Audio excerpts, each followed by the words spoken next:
There we go. I just can't hear you yet. There we go. There we go. Awesome. There we go. One of those reboots. Cool. There we go. I was just telling Adam, it's so funny.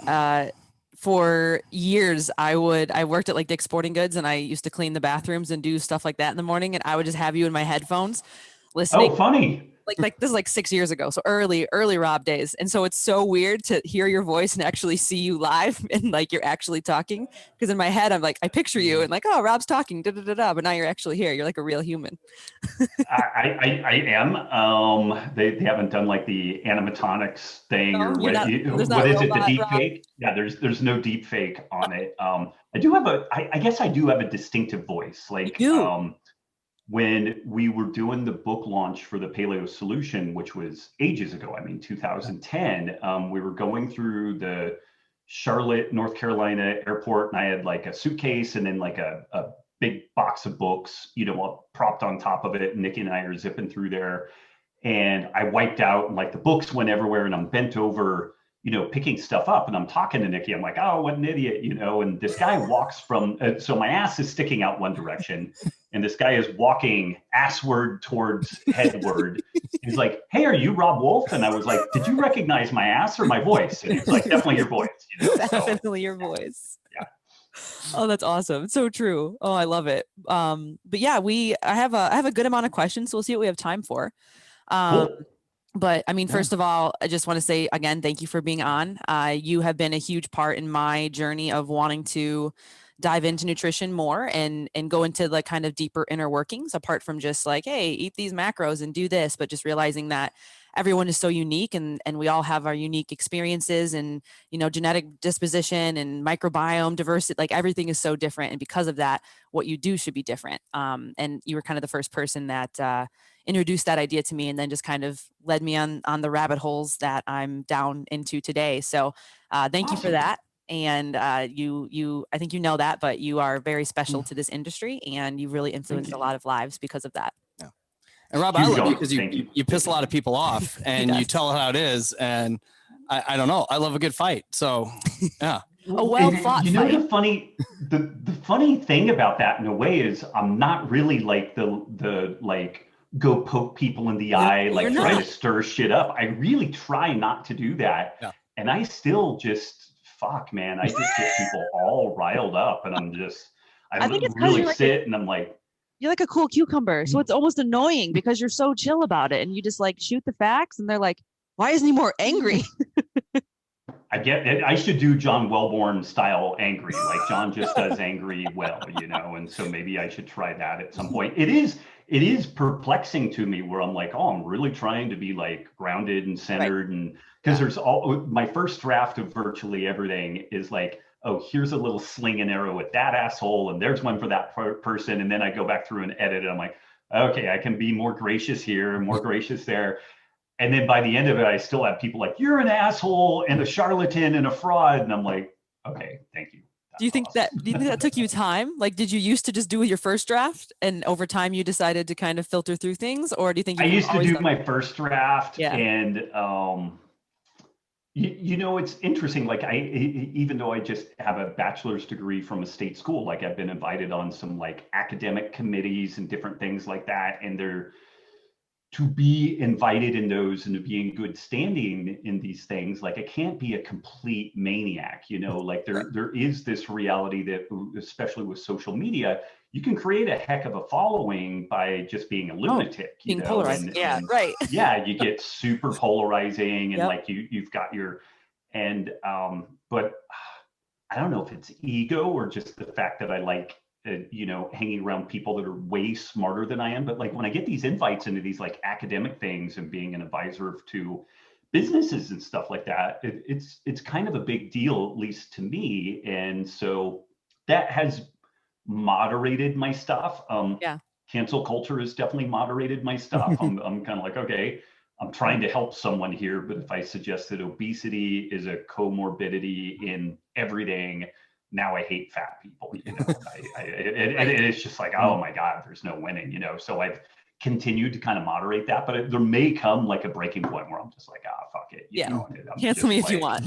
Lunatic Rob. Yeah. Awesome. Well, let's dive in.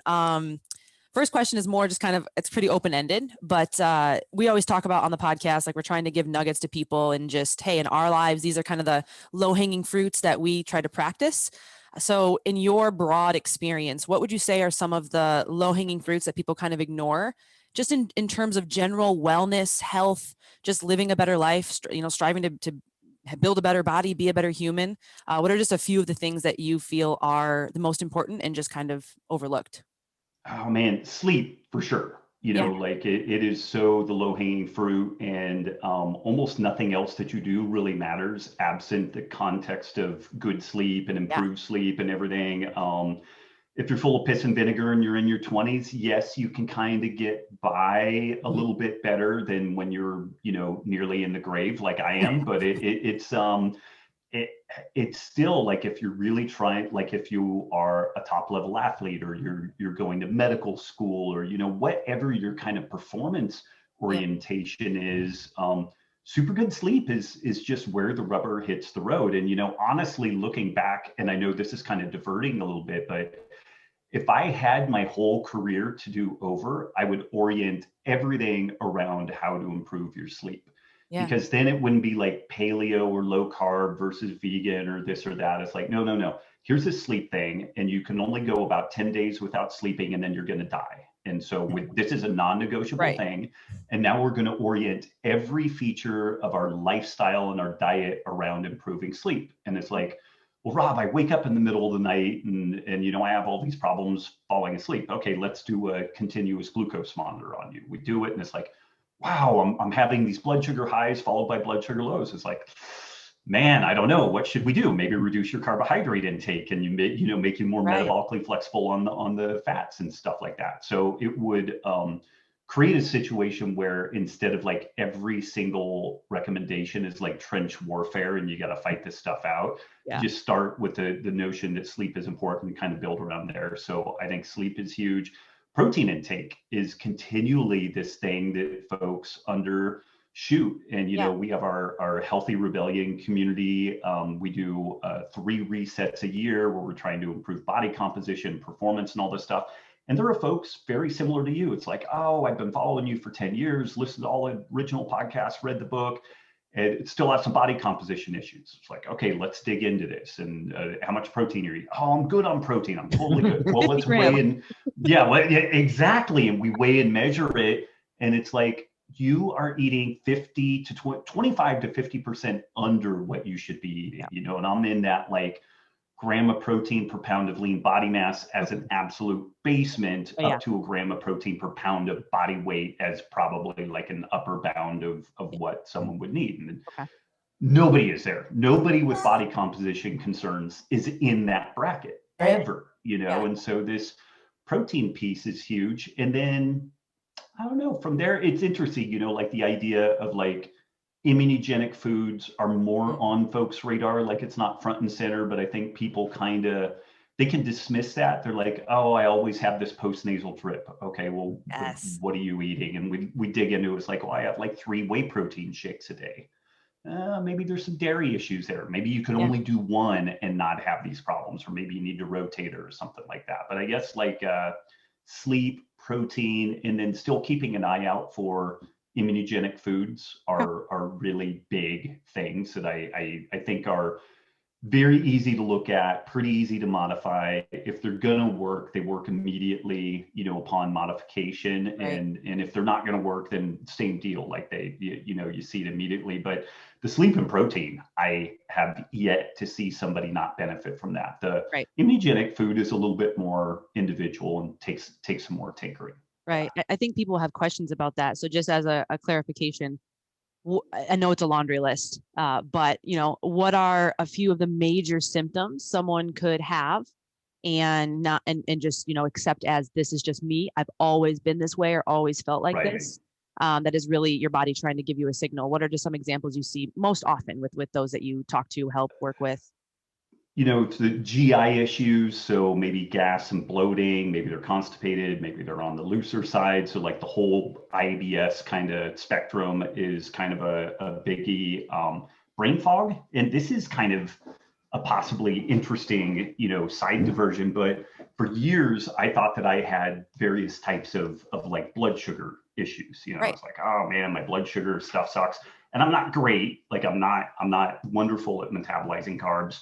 Yeah. But I really started looking at what I was eating, and I was like, I wonder if I'm reactive to eggs, because I ate eggs all the time. If it wasn't breakfast, then it was lunch or dinner, or lunch and dinner, and for like years, because they're just easy and protein and fat and good nutrition and all that stuff. And I cut eggs out, and this like consistent like level of brain fog just lifted. And then I would have some eggs and it came back, and then I would, remove them and it lifted again. And so I can have a little bit of egg yolk as part of like a baked good or something like that, but I just can't do it. So like this kind of weird brain fog that you just, and you can start ascribing it to all these other types of things. Joint inflammation. So like noticing that your joints are just kind of creaky and inflamed.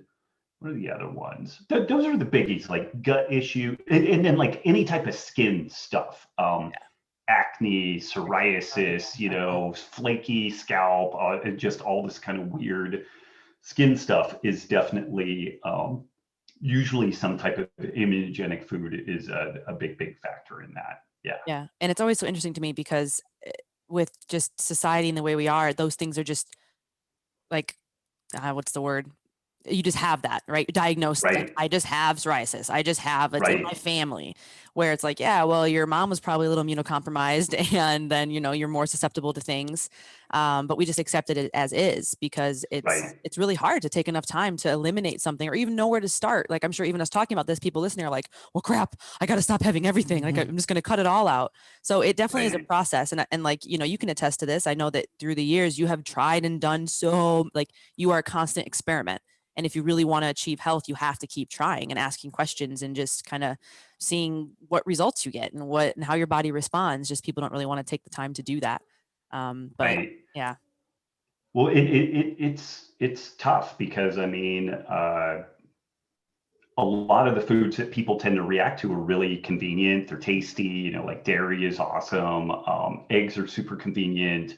Wheat and gluten are in like everything. So like if you're legit reactive to that, it's just a hard thing to avoid. So I kind of commiserate with people, and under some circumstances too, like you can do everything right and you still end up with some problems. Like our oldest daughter, Zoe, she, home birth, breastfed. We live in squalor. Like we have cats and dogs. We lived out on a farm. They played with chickens. They had chicken shit all over them. Like, I mean, this kid had the most robust early immune exposure you could imagine, and she's kind of reactive to nuts.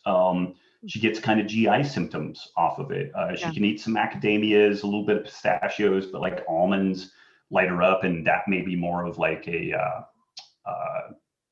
oh gosh, I'm blanking, the oxalate deal versus like specifically like the almonds themselves. So it may be kind of some other thing there, but.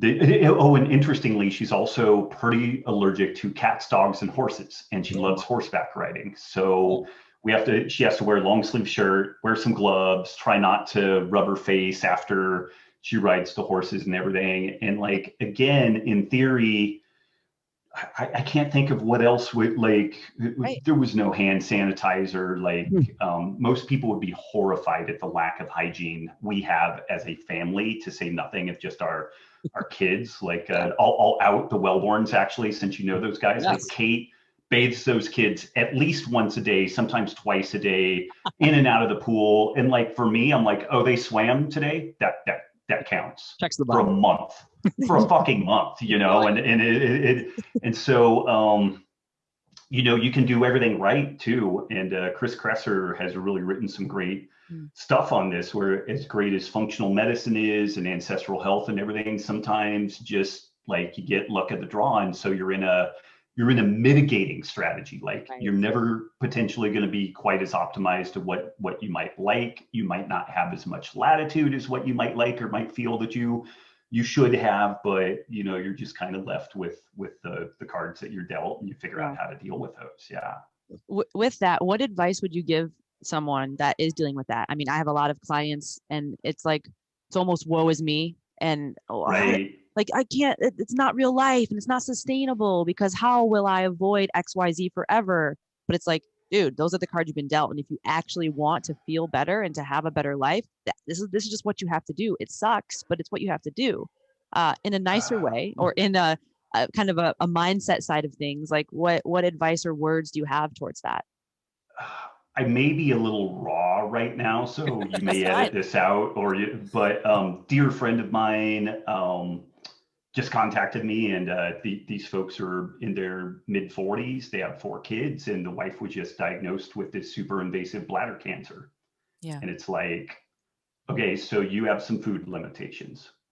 Woe is fucking me. It's like, and like either live to it so that you're healthier, or don't. Like that's your choice. Some people don't have a choice. Some people are battling for their life. And so I think keeping that in some context, and again, I might have a more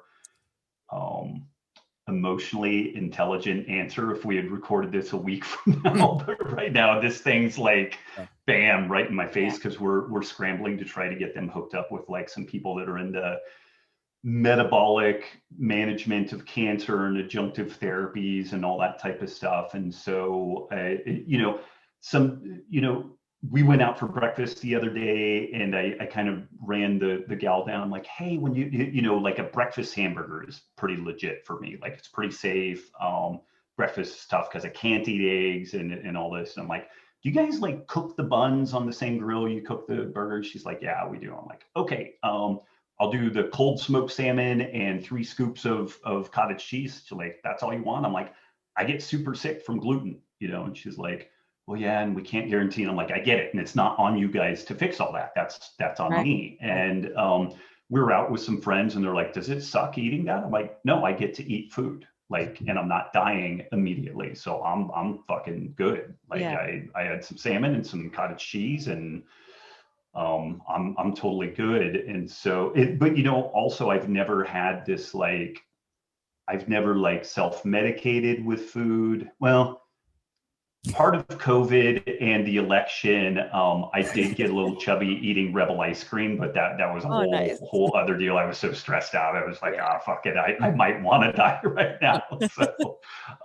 but like, I've never, usually if I get stressed out or something, like I have a lot going on, I don't eat. So like, food isn't really the place that I go to. I know some people have a different situation with that, and so it can be more challenging, but I really do think that just a dose of gratitude, and this is something we try to talk to our kids about all the time, like thinking about Viktor Frankl's like Man's Search for Meaning, and some of these other things in that vein. It's like, whatever your situation is, if you can find some sort of meaning and some sort of purpose and gratitude for it. And it's not always easy, and I don't do as good a job of it as I would like, but I tell you what, when I'm spinning into the woe is me kind of deal, if I stop and I'm like, I don't have cancer, I'm probably going to live a long, healthy life. I have a wife that loves me and 2 kids that are awesome, and they don't hate me yet. So like, damn, I'm winning. It's just all upside. So yeah. Rob, can you? We read your bio at the beginning of this podcast, but just with all the awesome things you've done. Do you want to talk about people that just like your health journey and just how things have pivoted? Because you've eaten in a very elimination-y way for a while, and not have the woe is me attitude that Lauren's talking about. Yeah, I have. I've just kept it close to the chest. So like I'm about 165 pounds right now. When 23 years ago, I almost died from ulcerative colitis. And at the low ebb of that, I was about 125, 130 pounds. So malabsorption issues, like my hair was falling out, and differently than it's falling out now. Actually, it's not falling out. It's like a relocation program. It's moving from my head to my back. So not actually losing hair. It's just going elsewhere. My nails were falling out. Like I was a disaster. I couldn't sleep. Like I literally I'd lay down and my head was just spinning, and whole host of things happened there. We figured out that my mom had a bunch of interrelated autoimmune conditions, probably the central one being celiac disease, which is this gluten-mediated autoimmune reaction. And I was like, damn, what she has going on looks very similar to what I have. And this is what launched this whole idea of like a paleo type diet. Like I researched what is a Paleolithic diet back in 1998, and the limited material at that time talked a lot about gut and autoimmune related issues. So I jumped in and tried it, and it fixed 90% of the problems I had. But I still had, like, I don't have great blood sugar control. I'm reasonably lean, but I can have carbs at one meal. I can't do cereal meals, or I start getting in this kind of weird roller coaster and I just don't feel well. So I've kind of been in that ketogenic state. Used to, I would really push back from people who would characterize the way that I was recommending to eat. They would malign it by saying, oh, that's the guy that recommends the all meat diet. I'm like, oh, you're an asshole. I don't say that. We eat lots of vegetables. Yeah. And then time goes forward, and I started noticing people in this emerging carnivore scene who had tried paleo, tried autoimmune paleo, tried keto, and they had varying degrees of success with like rheumatoid arthritis, multiple sclerosis, really, really unrelenting gut issues. And then they went carnivore, and it was like magic happened, and I was like, holy smokes, and I could have some pretty significant emotional investment in like kind of protecting. I came up with the autoimmune paleo concept, and it's got research behind it now and everything. And when I look at it now, I'm like, that is a joke compared to some sort of a peri-carnivore approach to dealing with gut and autoimmune disease. It's just magic, and I don't think that carnivore is the first whistle stop that one should make in dietary change. But man, if you're sick and you've tried everything else, like, by all means, give that a shot. And so, I've been in these different iterations. I tinkered with safe starches. Paul Jaminet was really making a case that, people need to eat a certain amount of starch. It was horrible for me. Like, I had gas and bloating and, again, the blood sugar craziness. I've donated blood. I've done gut testing. I've done this. I've done that.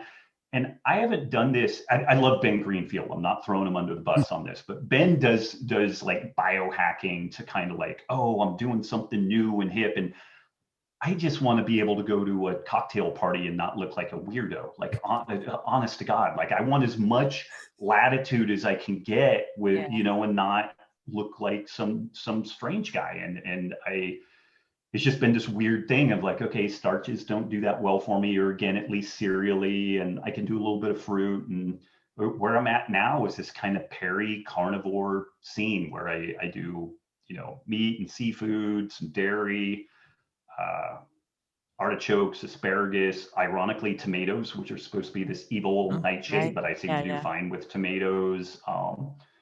Fruits other than apples and pears. Apples and pears will absolutely cripple me unless they're cooked, and then I can eat some. But like berries, melons, I do pretty well with that. Ironically, the tropical fruits like bananas and papaya and mango, I do really comparatively really well with. And I kind of dose that stuff around activity, but it's still probably 50, 60 grams of total carbs a day on a big training day, and lesser other days. But like the amount of vegetable matter that I eat, like used to, I would cut like a head of cabbage in half and like put it into a soup and eat most of the pot of soup and everything. And then I would have gas and bloating and everything. And I had assumed that this was normal. It's like, oh, this is just kind of normal. It's better than when I ate beans and rice, but it's still what it is. And so, I mean, it's kind of a long story arc. It went from a standard American diet to a vegan diet, which got me real sick. Then kind of lowish carb paleo, and now I'm at this kind of peri-carnivore spot. And it's really interesting. Again, I keep bringing this back to our kids, but our kids crush meat, seafood, different dairy products, fruit, and like they'll pick at vegetables, but they're just kind of like, I'll cook some Brussels sprouts with a lot of bacon, and I'll put a little bit of balsamic vinegar in it and get a caramelized reduction. They're amazing. Oh yeah, but I can't. My favorite thing. I can't eat that many. They're so good. Like it literally could be a main course. I can't really eat that much of it, and the kids will they'll eat 2 or 3 bites. They're like, that was really good, but that's it. They're just done. And they'll eat some asparagus again. Needs bacon on it. Artichoke, they'll eat it. But they're a really good salad with like a vinaigrette. They'll do quite well with that. But it's interesting to me that they're just like, I just don't really want vegetables, but they'll berries, melons. They'll eat melon until they shit like geese. I don't really try to put governors on how much our kids eat, but I also I will cut up a whole watermelon, have it cut up in a bowl so that we can just kind of spear it and the kids will go after it.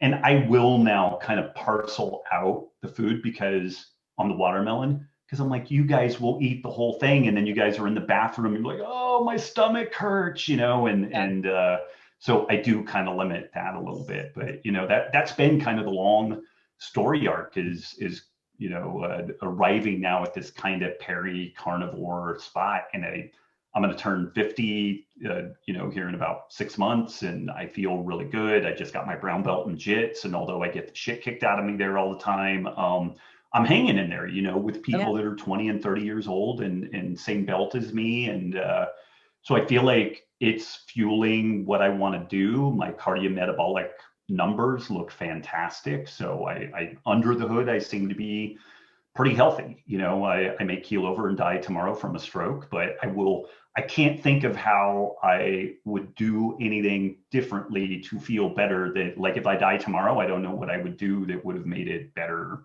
along the way. Yeah. Rob, not sure if you can tell, but Lauren and I are two very, very low-level white belts. That's what we are. Yes, currently, actually, we have jits after this podcast here. Oh, awesome! Nice, awesome. We're very, very basic. You go. Sorry, it's fine. No, I don't want to derail into jujitsu talk. Okay, all right. I love talking jujitsu. Anything that's not protein, carbs, fat, I'm like, oh God, yes. Have you found a gym now that you're in Montana? We moved here because of the gym. We're part of the Straight Blast Gym organization, okay. And there are different locations all around the world. But Travis Davison, who is the vice president of SBG International, they have 3 gyms in the Flathead Valley area. Okay. Each one has between 200 and 400 members. So it was basically just plug in, and 10 years of social development is gone. Because it's here's our community, here's our tribe. And I will say something really quickly. They have that many people and they are that successful because they have these foundations programs where they start people off in a very dedicated fashion. White belts don't go in and start rolling with white belts on day one. It's so reminiscent of the whole CrossFit scene, but with people running jujitsu gyms, if you're if you aren't able to stick a significant chunk of money in the bank each month as an investment towards your future and your children and all that stuff, it is probably because you're running the gym in this old school way of everybody just gets in and it's just, this free for all. And you when you go into SBG, there's a bunch of old people like me that's probably 30 or 40% women in the adult classes. Wow. They have a super robust children's program with all these, kind of stratified levels in it, and they separate out the ages and everything. It takes a lot of work, takes a lot of dedication, but it actually keeps people around, and you can actually make a legit living doing this stuff. And it is heartbreaking to me to see a gym, whether it's a CrossFit style gym or a jiu-jitsu gym, that is barely hanging on because people are running it as knuckleheads. And it's well, this is the way my coach ran it. And it's did your coach? Yeah. And your coach was working 3 other jobs on the side to keep the gym afloat. And it doesn't have to be that way. So I just got to throw that out there. People really need to look at the way that they're running shit. And the SBG model is very, very, very good. I have no financial ties to them, but I would just like a lot more well-run gyms to be around the world so that when I travel, I can go into a place, I'm like, oh, these people are not idiots and I'm not going to get murdered in here, doing a drop-in class. Yeah. I see a lot of similarities between how CrossFit was 10 years ago to how jiu-jitsu is right now, where it's kind of this underground thing, and Rogan's talking about it and Jocko's talking about it. And so people are doing it and they don't really know what they're getting themselves into, because I definitely didn't know what I was getting myself into. And the more athletic people with more of a athletic base come in and love it.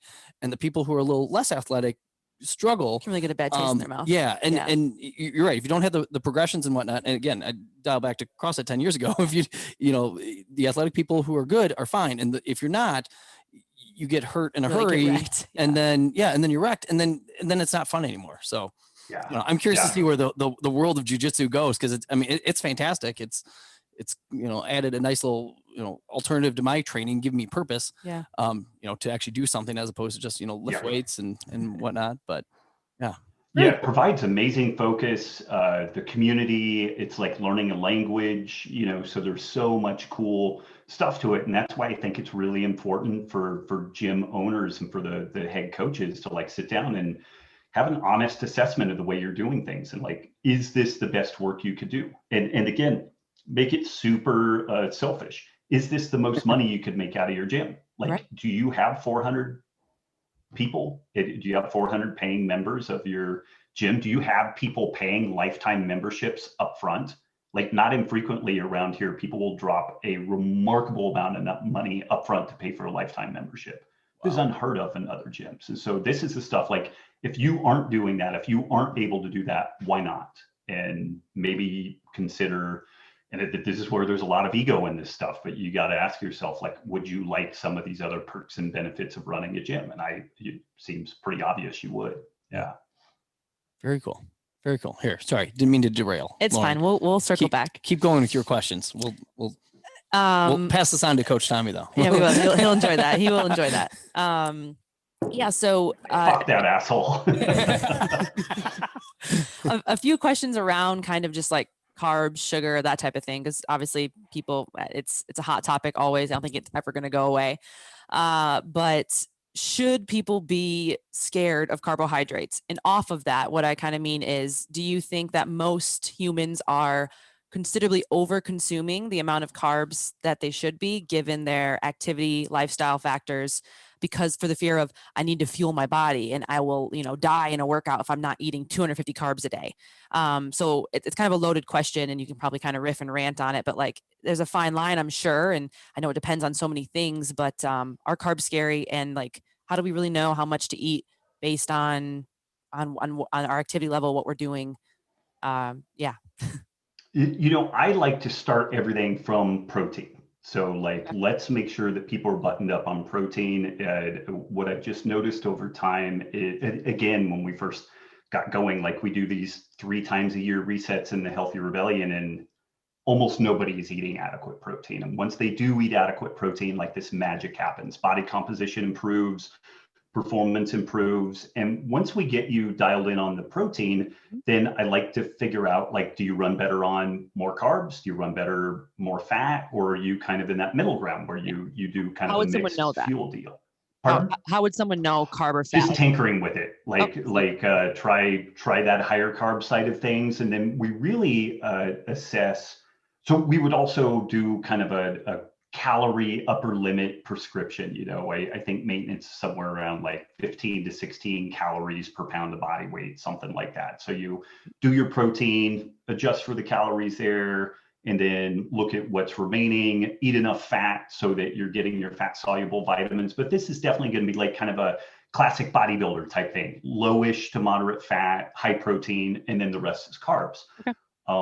Do you have super consistent energy? Do you have any like crushing hunger in between meals? I do, 3 meals and maybe a snack should get you through. You shouldn't need to eat all throughout the day. If you have to do some sort of like pre or peri-workout snack because you're going to crash, then that starts telling me that you're so carb dependent that there might be some problems there. And maybe one of the best examples I've seen of this is Peter Attia, when he first started looking into like his metabolic status, and he would do low intensity cardio, that maffetone pace cardio, and he did a respiratory quotient on that.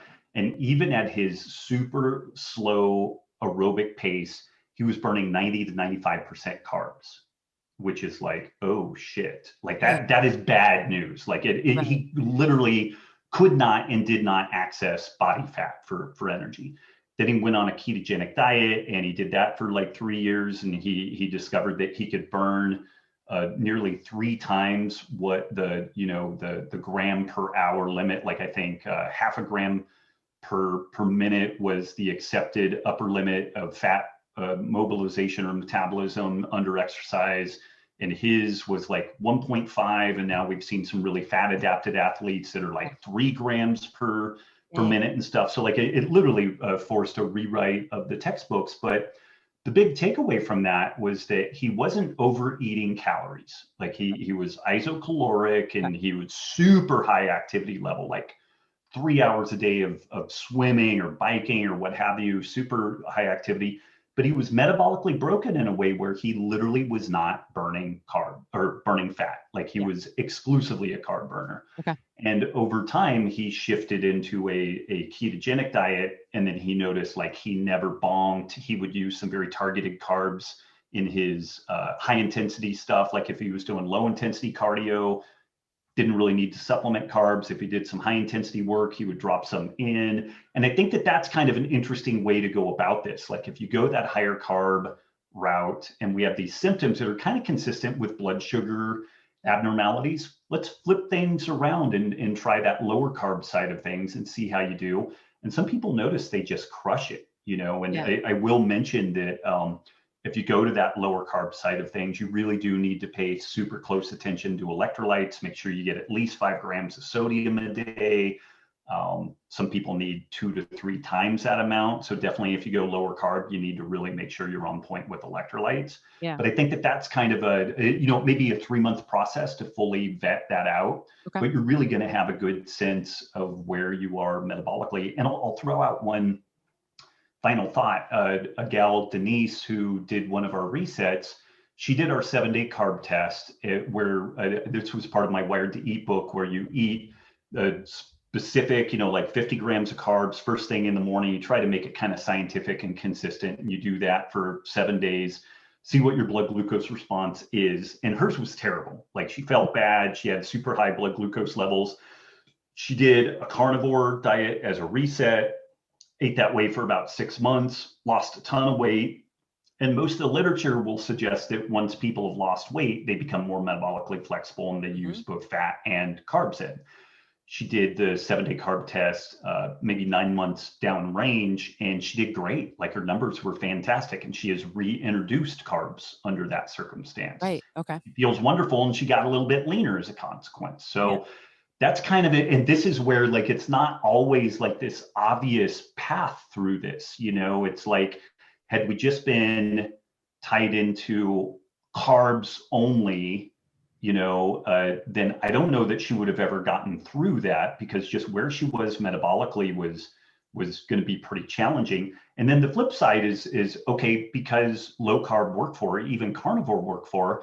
Had we written that into stone and turned it into religious doctrine, then she would have never asked the question, well, am I more metabolically flexible? Like, can I get away with some more latitude in my diet? And she can, and she feels better, and she has a way easier time navigating that. She liked carnivore okay, but she's like, God, it's nice to have a salad and like a bowl of fruit and some, a modest portion of rice here and there, which that totally makes sense. So I don't know if I 100% answered that question, but I like, that seems like, you need a game plan. Yep. I think that starting with protein first, and then tinkering with like, do you have a sense that you do better with carbs? But if you report that you get hangry, you get these low blood sugar swings and everything, doing a low carb phase is smart, in my opinion. We can always tinker by reintroducing, but if you've never gone that lower carb route, that's just such low hanging fruit to be able to tinker with that. Yeah. And then my kind of follow-up question, which I think you kind of answered through that one, is, not everyone, a lot of people are, hey, how many grams of sugar should I have a day, right? I've been tracking in my fitness pal, and I'm looking at the columns and showing my fiber, my sugar, and man, my sugar is crazy. It's like 40 grams, but obviously that has to do with natural sugars and also probably some artificials. So is there kind of a way to realize or figure out what an optimal sugar consumption should be? And would you separate artificial from natural? Like, are they truly different? Is sugar to the body? What does that kind of look like? Apart from, obviously, you're getting real nutrients when you eat an apple versus Sour Patch Kids, getting other things with that. But it's a really good question. What I find is, where do folks usually get like sugar in their diet? It's like sodas, refined foods. Yep. And I think that if these things have one commonality, they're really tasty. Like they taste amazing. They've been engineered to taste amazing. Yeah. And it's very hard to have a viable off switch. Like I know kind of if it fits your macros scene, like there are people that are like, oh, I eat, the Sour Patch Kids and I do this and they're lean and like they have good metabolic numbers. I think that they probably have a whole closet full of clothing made out of human skins too, because they're so great. Like this is not, there aren't that many, and this is maybe kind of a bullshit answer because doctors will dismiss low carb diets or like, it's too hard to do. Right. So I'm actually doing a little bit of a bullshit thing. But for some people, that degree of scrutiny of the food is problematic. And also, they're just fighting constantly. They're still hungry. They still want to eat. Like in my mind, the real goal here is to figure out a way where you spontaneously match intake and output. Yes. And it doesn't require a spreadsheet. It doesn't require yeah. self-flagellation, and like putting a lock that you forget the combination on your pantry, or like it's got a time code on it and it's not opening until 9 a.m. the next day. Like that's not viable individually, other than some very, very unique people. It's absolutely not viable at a public health level, like making recommendations that are going to affect the health of a national or global population. So I think, again, focus on the protein, focus as much you can on mainly whole unprocessed foods, and try to do it in a way where you eat breakfast and you're not hungry until lunch, and maybe you're not even hungry at lunch and you skip lunch and go to dinner. But if you eat in a way that you're just constantly hungry and you're just like fixated with food, then there's something wrong there. And I find that like the quick acting sugars, the quick acting carbs seem to have a disproportionate tendency to cause that kind of rebound. And folks will rightfully say, they're like, well, the overconsumption, when we look at it, it's actually from a lot of fat. And it's true, it's from seed oils and whatnot, but it's from like these manufactured baked goods. But people aren't eating, it's seed oils mixed into highly refined sugar and grains. And so that's where like even the argument of like low carb versus high carb kind of becomes bullshit. It's like, it's the combo, there are some kind of good like low carb pizzas, but they're not that good, because it's that crunch and the texture, the crust in combination with like your toppings and the cheese. It's the fat carb combo that makes it amazing. There are some pretty good low carb ice creams now, but they're not Haagen-Dazs. They're like, and they're never going to be like, I don't think food scientists are ever going to figure out how to make this fat carb combo of like sugar and cream. And the way that comes together is just magic from like a palatability perspective. So it's like a self-defense deal. You just have to recognize that is a really big challenge to navigate. And so I don't know that there's like a specific sugar number, whether from natural sources or more like added sources. But I think if folks are going to be successful over the long haul, they have to figure out a basic strategy that allows them to, with minimal monitoring, navigate their life in an effective way.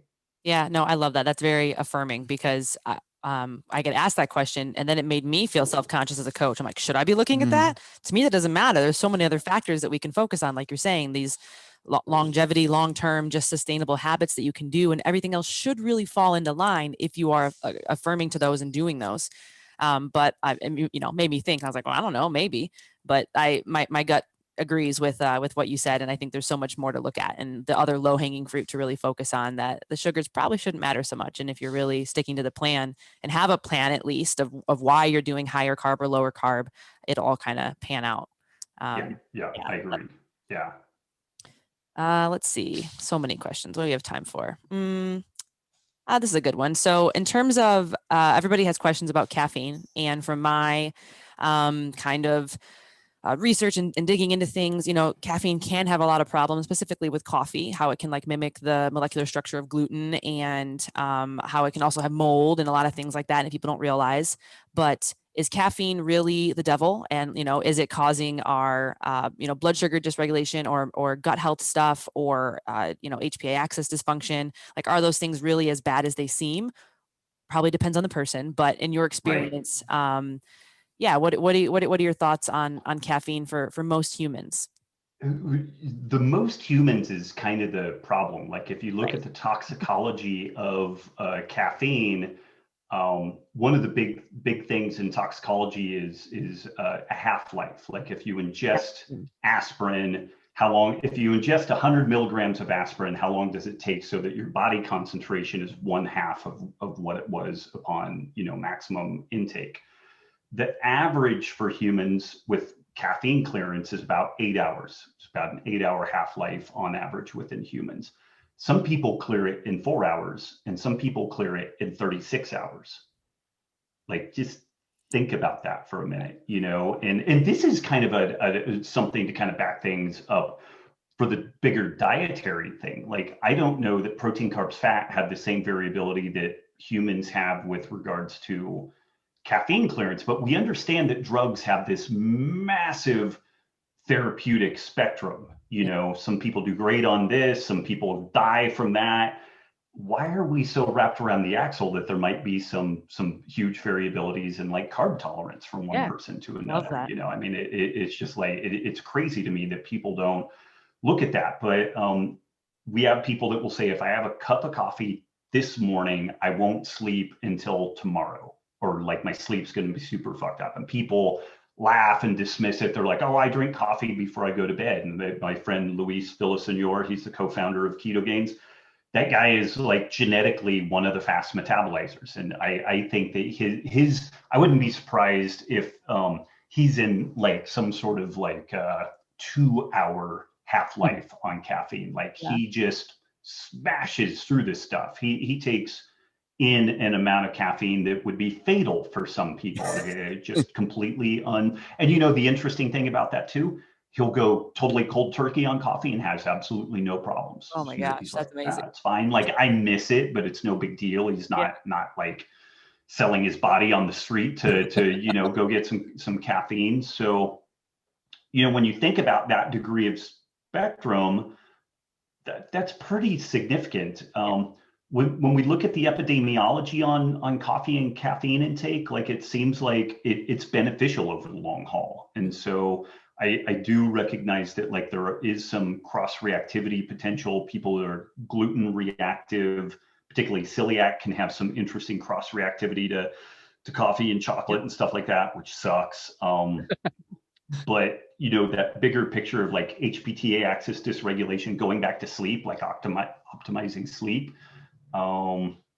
Some people are fine, and some people it really messes with them. And I think, and when we look at this from more of a toxicology perspective, I think it makes a ton of sense. Like there's just massive variability with that, and people change over as they age. People in general tend to lose the ability to metabolize caffeine as they age. And again, yeah. And, I think that there's probably like a westernized versus non-westernized feature to that. Like, I wouldn't be surprised if that is a lesser issue in non-westernized populations. But guess what? We're all westernized populations. Like, even if we try to eat in an ancestral way, like we have these other things going on, maybe, who knows what factors that may accelerate that loss of like caffeine clearance. So I don't know if that really pinned it down, but I think that it's another one of these things where it's confusing, because if you, again, just look at the epidemiology, coffee consumption seems to be really consistent with like all kinds of beneficial outcomes. People are really geeked out on like autophagy and fasting and everything, and drinking coffee enhances autophagy, so it's like lift weights and drink coffee, and maybe you're in the ballpark of what people get from fasting, only you're not going to be skinny and you could be handy in a fight, versus being skin and bones. So Okay, very cool. Well, to go off the caffeine piece and the energy piece, and Rob, shameless plug time for you. And we sell the the element here and whatnot. Chocolate's my favorite. And you talked about it earlier too, because now right now in Illinois it's hotter than normal, more humid than normal. And it's, I don't know, I think it's supposed to be 95 today with 1 billion% humidity. So you want to talk more on, like, go down the rabbit hole of everything electrolyte, why it's so important, and then brag on what you guys have done and why you guys have grown as much as you have as a company and everything you guys are doing. That's a really good question, and a proper answer would be an hour in and of itself. But at the end of the show, see what I can do on that. So I am a co-founder of Element, and so it's completely self-interested for me to sell all this stuff as magic and wonderful. Upfront, the only thing that I'll say that's magical about Element is that, well, maybe three things. Tastes really good. It's very convenient. And I think our formulation was really on point with the really sodium heavy, modest potassium, and then some magnesium in there. But there's no like, oh, this magic salt from the western lakes of the Himalayas has, magical.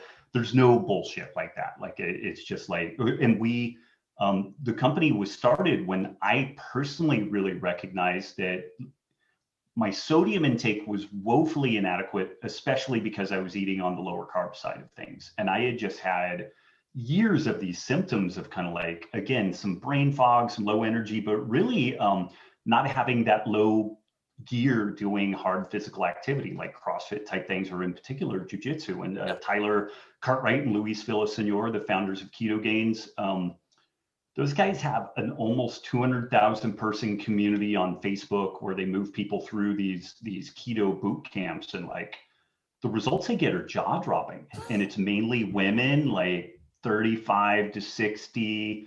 And I was poking around in there, and it's like, there's no thyroid issue, there's no adrenal fatigue, there's none of this stuff that usually gets ascribed to, low carb and ketogenic diets. And the two things that I noticed that they were really on point with: protein intake is not a low protein, like epilepsy ketogenic diet. It's more of a modified Atkins, like very adequate protein. And then they were religious, near militant about getting adequate electrolytes, specifically sodium. So I stalked these guys basically, and over the course of time became friends with them, and through what I was doing to them, I'm like, hey, can you look at this? Like I've been playing with doing peri-workout carbs for years for jiu-jitsu, and it doesn't really work that well. Like I would end up on a carb roller coaster, and just all this stuff. They're like, your macros seem on point, but you're probably not getting enough sodium. And I was like, oh no, I salt my food, I'm totally good. And what do you do when you're talking to a world expert who knows more than you do?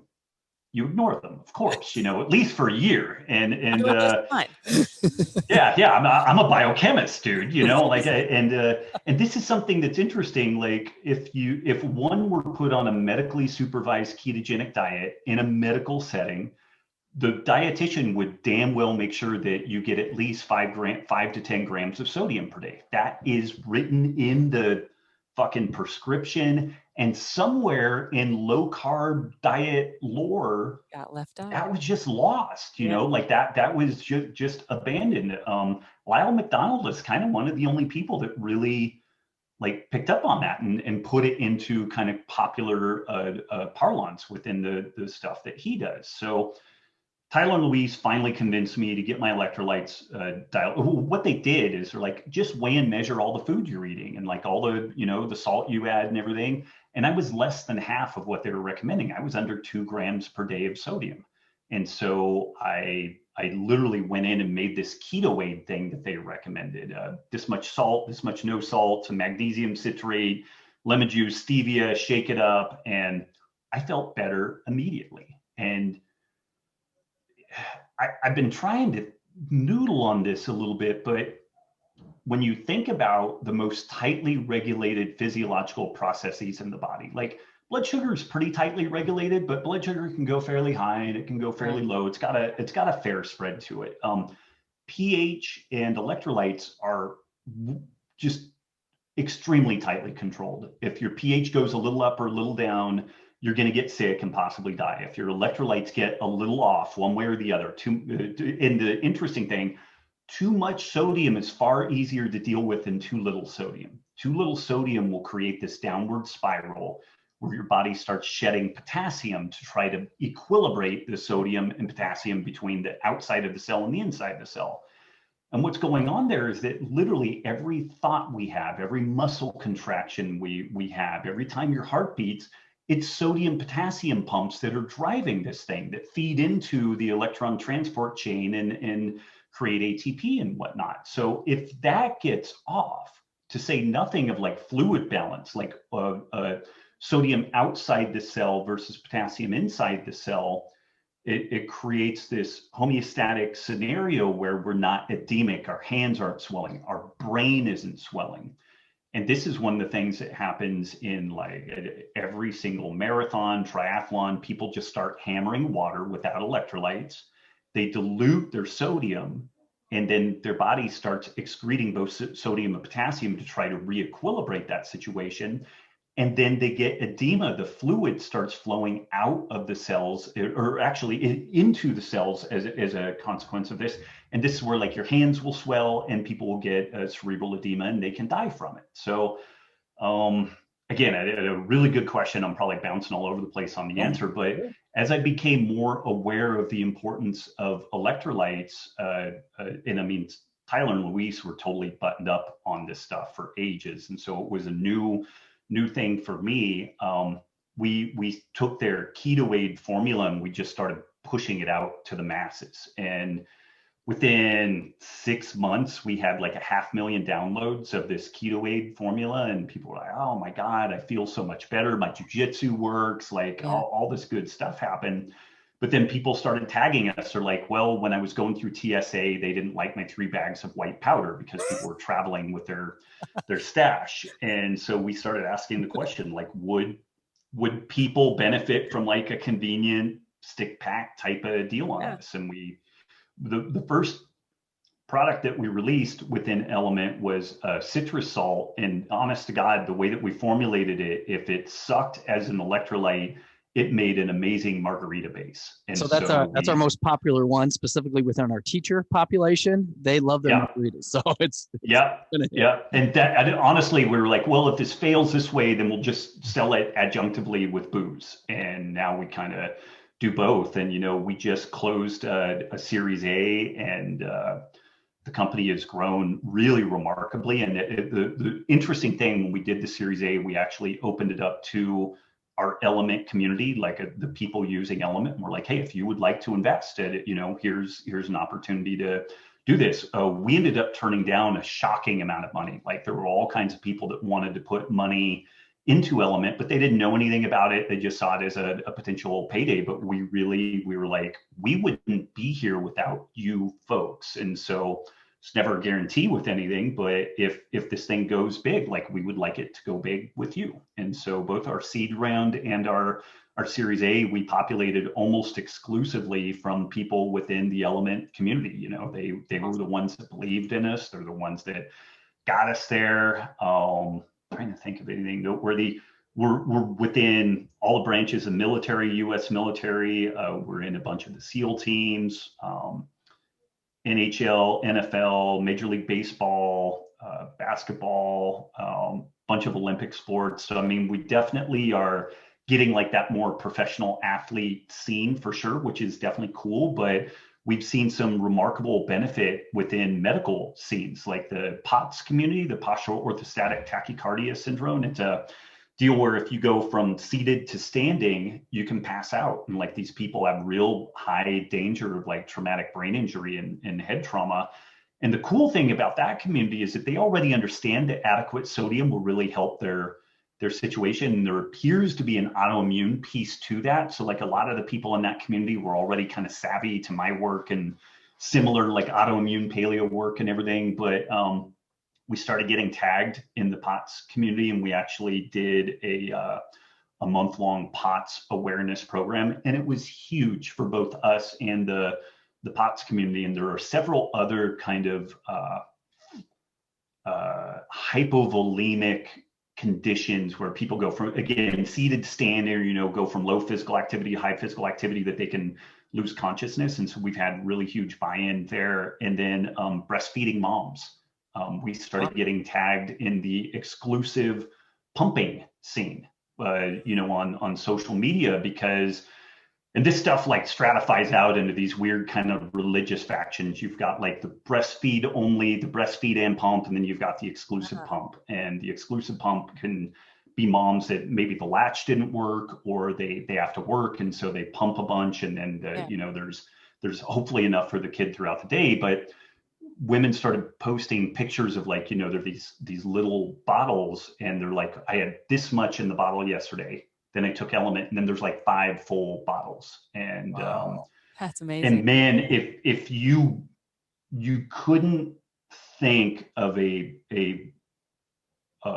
market vertical better to endear yourself to than breastfeeding moms, and you do something good for them, because there's nobody they won't tell everyone. Like 85-year-old man at the store, and she's like, this will help breastfeeding. He's like, oh my God, leave me alone, you know. But we just started, and what we started doing was sending samples to like doulas and lactation consultants. Were like, just give it a shot, you know. And we had so much interest and seemingly so much kind of data being generated around this. The dean of the School of Epidemiology at Vanderbilt, she's an MD PhD, and she does a lot of women's health related studies. She actually spun up a pilot study looking at Element and breast milk production. And we were just populating this study as COVID broke. And so we had to like pump the brakes on that. And we're just now circling back around to that, and hopefully we'll get that spun back up. But the cool thing there is, like, I'm always stoked when like a professional athlete or somebody that, you know, a SEAL or something does something, or like I can contribute to that. That's really cool. But those people were going to be elite no matter what I did. Like, unless I do a totally knuckleheaded thing and like ruin their career, which usually they're so robust, it's hard to even do that. But cracking into these legit health verticals, like, that's really where my heart is. Like, it's somebody who's type 2 diabetic, and we get them on a lower carb diet and get them functioning well, and then they notice, oh, I need some more electrolytes when I'm eating at this lower carb side of things. Like, that literally could save their life, or so dramatically enhance it. So that's kind of the long story around Element. And again, very, very grateful. It's gone great. We've had huge support from folks like you that have been willing to just get in and give it a shot, and they end up seeing benefit with their clients and the folks in their lives. So that's where it's been. Yeah. Well, very cool. Yeah. It's been a slow hit, because initially, I don't know what people think they're tasting. They think they're going to get this sugary, like, Gatorade thing, and like, guys, just give it a second. Yeah, it's not, you know. And then they find the flavor that, you know, that does it for them. Side note: the watermelon's fantastic. That new flavor watermelon. Have you tried the watermelon? I have not tried it yet. I have some watermelon. All right, great. There you go. After Jits today, it'll be great. Well, we'll do it. Fantastic. Well, Rob, I really appreciate your time. You know, thank you for, you know, I know you're a busy guy. You want just quick plug, tell people where they can, if they want to find more of Robb Wolf. I mean, obviously it'll be in the show notes and whatnot too, but, you know, little audio plug here. RobbWolf.com for most of my stuff. If folks are interested in any of the regenerative ag type work that I've done, sacredcow.info. I co-authored a book and helped put together a movie with the same title, Sacred Cow, and it really digs into the health, environmental, and ethical considerations of a meat-inclusive food system. I know that there's a lot of discussion around this idea that animal husbandry and, you know, that cows in particular are going to like destroy the planet. I just want folks to reserve a little fraction of their mind that maybe that narrative isn't accurate. Like, that maybe there's another side to this story, that there's more depth and detail and nuance, and that if you really are concerned about climate change, we really need to get that story right, because we have limited resources. We have limited time to do things and limited stuff to do things with. And if one group of people is saying that 78% of climate change is due to animal husbandry, and it may actually be less than 1% of the actual effect, which is largely what I'm saying, then we've got a huge problem there. Yeah. We're not going to focus on the areas that we should focus on. And I'm not a climate change denier. I'm not any of that bullshit, but like there's a big, deep, gnarly story there that spans ecology, thermodynamics, biology. And our first run at that book was 600 pages, and we got it whittled down to 300 pages. And here's an interesting side note, just as a quick plug on Sacred Cow. There has not been a single vegan slam piece against the book and film. Oh. Not one. And I expected us to get buried by them. And I honestly think that we did such a good, credible job that the folks looked at that and were like, we don't even want people looking at this.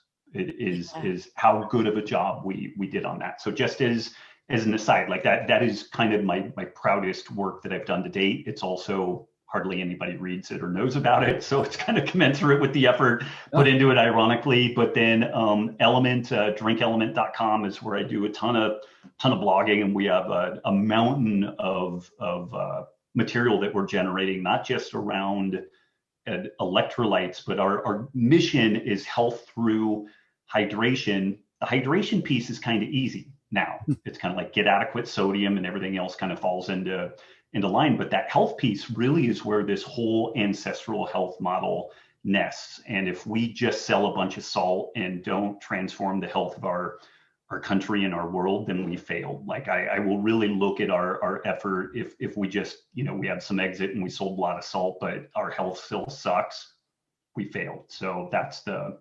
whole thing of doing the salt is a Trojan horse to be able to like sell the health that we all need. Yeah.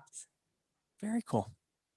Well, Robb, again, thanks so much. This is huge honor to spend some time with y'all. Yeah. And you the same. And yeah, congrats on the business and the move and the whole shebang. Yeah, we'll be hopefully I don't get eaten by a bear. We had a bear and a mountain lion walk through our property a couple of days ago. So nice. When I go to take the garbage out, I look under the cars, look both ways. I have bear spray. Okay, good. Yeah, so, even better. Much stronger. Yeah. Do you have neighbors, or are you just kind of out by yourself? Well, it's like 2 acres between people, so we do have neighbors, but there's definitely a buffer. There's plenty of room for animals to weasel between the different properties, for sure. Yeah. Cool.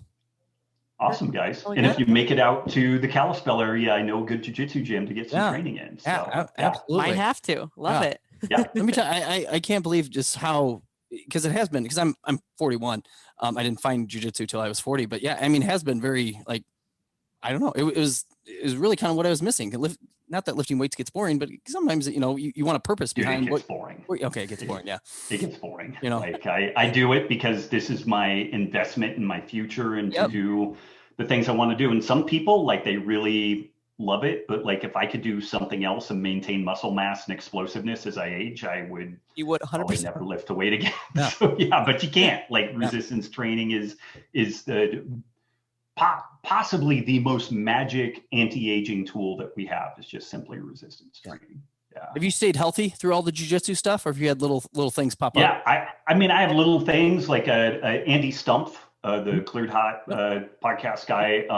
We were just getting set up to start drilling, and he just like scooted his hip over, and I jammed my thumb like horrifically. But we weren't even like doing anything yet. So you have a little shit like that, but like I tap real early. I don't go fast. I have a 60% pace, and some people climb me like they're a spider monkey going up a tree, and that's fine. But I tap real early. I don't, if somebody's going super fast and spazzing out, I don't go faster and spaz out. I just maintain my pace. And over the course of time, I figure out how to make my 60% game beat their 95% game. And then the interesting thing about that is if they're relying all on attributes and speed and strength and everything, they have nothing left. Like they have nowhere to go. Whereas if I'm going 60 and then I'm like, oh, I'll pop it up to 70 for a little bit. And they're like, oh, fuck, where did that come from? Because I haven't been digging into that attribute well. Yeah.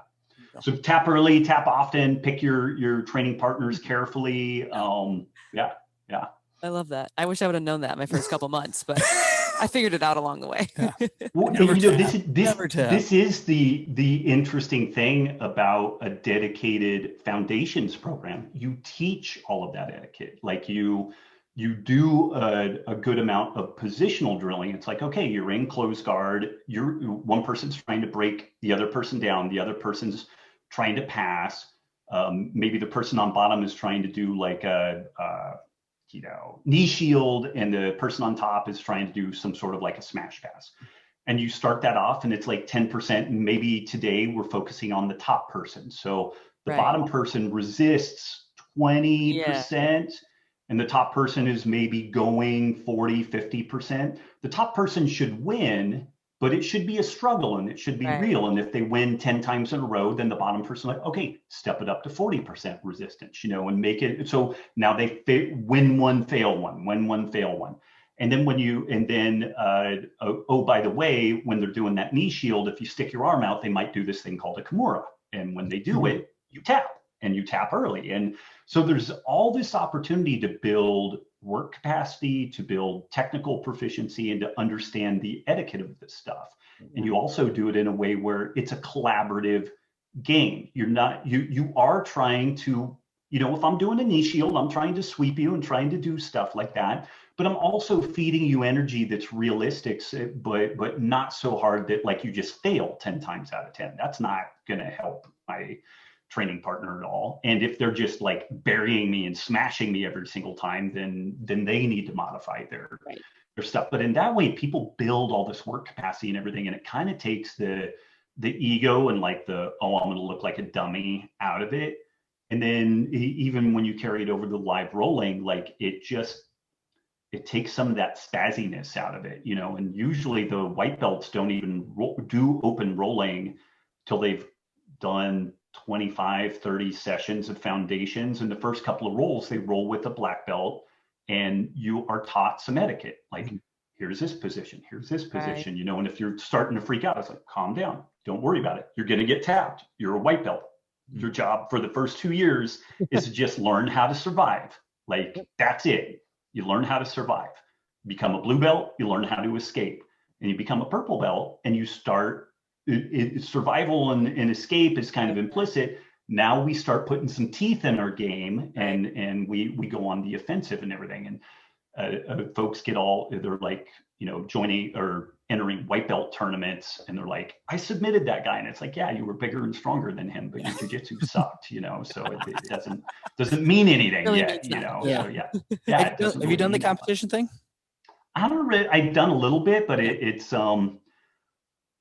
I love jiu-jitsu, and I think if I started doing a lot of competition, I would end up not loving it. So my kids are pretty into it, so I like helping to coach them. Nikki is way more of a competitor than I am, so she's done some, but awesome. I don't have a huge desire to do it. What I'll do is I'll be dumb enough to wait until I hit black belt, and then I'll start competing there. And then there will be people I'm going against that have been black belts for like 20 years. And I'm just going to get absolutely murdered. That'll probably be what I do. You got to do it once. You got to get murdered once. I mean, otherwise. I get murdered all the time. So yeah. There you go.